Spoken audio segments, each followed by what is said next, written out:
hope you're all doing great today. This is Shreyanka Saranade. In this video, let's discuss something about greenhouse gases and especially the effect of black carbon. Recently, scientists found that in the Gangotri glacier, there is a high concentration of black carbon. That concentration is highest especially during the summer months, which is quite an alarming call for our nation, even for the humanity and also for the society. Let's learn what is this black carbon, why this becomes important in the study of global warming, what is this greenhouse gas, how this is different from the regular carbon dioxide, that is how black carbon is different from the regular carbon. So all these aspects let's discuss. In the beginning, let's study. See, the study says that in the summer months, the black carbon concentration found to be highest in the Gangotri glacier, one of the glaciers of India where it is conducive for the study of environmental aspects. See, let's understand what is this black carbon. Basically, this black carbon is called not because it is black in color or it is somewhat differentiated from the carbon. The black carbon basically means that incomplete combustion of fossil fuel, the stubble, crop residue burning, stubble burning, that is also the incomplete one. So that incomplete one will get somewhere accumulated around in our environment, and that accumulated part is called as the black carbon, or in precisely the incomplete combustion of fossil fuels or the crop residues are called as the black carbon. The basic difference between the carbon or the carbon dioxide and the black carbon is that both being the greenhouse gas.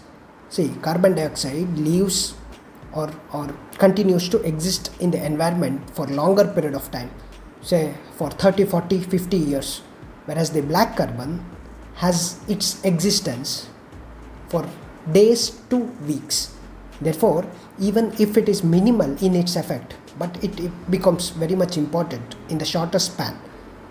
Basically, black carbon, when it is getting concentrated in some region, some plateaus, some hills, or in our environment, it will remain for few weeks or few days, but the effect it poses, the challenge it poses is very imminent. For the simple reason, we must also understand that black body all over our surface, including the tar road or whatever the combustion we produce, the black carbon in this case, which is incomplete combustion, the product of incomplete combustion, which has zero albedo. That means whatever the sunlight, whatever the energy it gets, it actually attracts, it keeps within itself, it holds it.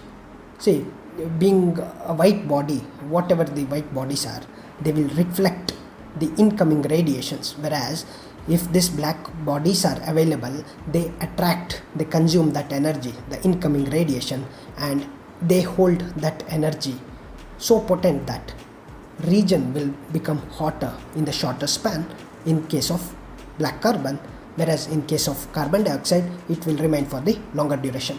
Basically, what is this greenhouse gas? We must understand when we are speaking about this carbon dioxide, CFC, methane, etc., etc. See, these greenhouse gases are nothing but those kind of gases which are transparent to incoming solar radiation, but it will become translucent or it will not allow the outgoing radiation in the same capacity, therefore holding that energy and heat, making this region hot. You can see that greenhouse chambers for the agricultural purposes, which is supposed to be kept for maintaining this heat or maintaining the temperature. The same thing will happen in case of environment. The incoming radiation, which is of having short wavelength, will pass easily through these agents like carbon dioxide, even the ozone and the methane, CFCs and other aspects. Whereas when it is going back, that is called as a heat budget. So it has to be 65 equal to 65. However, see, when it is going back, they will hold it. They will not allow the transparent flow of heat to move back. Therefore, keeps our environment, our what is the troposphere region hot, making glaciers to melt, making our surroundings to empower the heat, reduce the cold, at the same time iceberg melting, and all those melting causes the rise in the sea level, which also means the global warming. However, this phenomenon is continuous unless human induced thing empowers or suddenly ignites the speed of this whole carbon cycle will become imbued. In that case, it will become dangerous for the nature.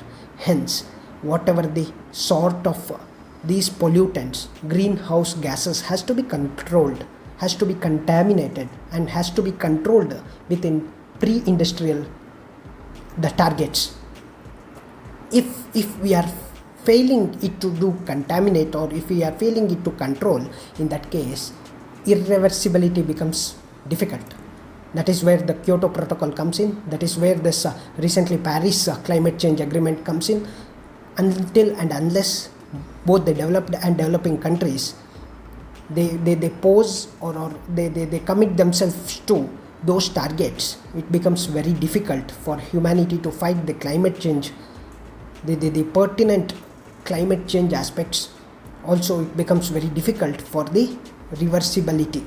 Therefore, it's very much important that we reduce the carbon output, we reduce the black carbon content, we reduce CFC, we reduce methane, and we reduce the ground ozone, all those gases which do not allow the energy to flow back, the long wavelength energy or long wavelength energy radiation to move back.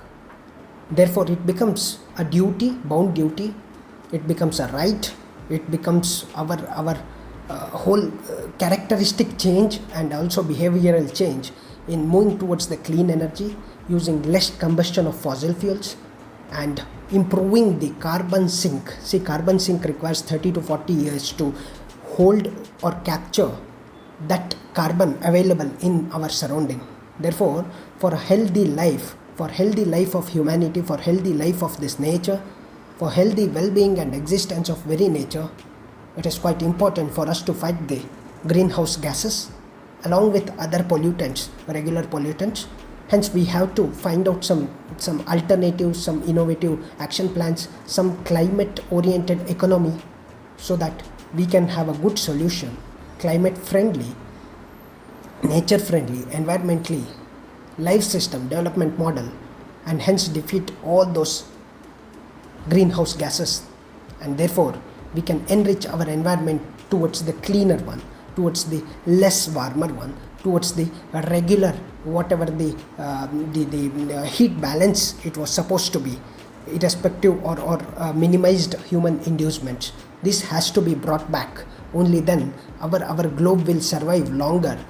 As many thinkers say, that this is not what we have received, this is the liability which we must transfer it to the next generation.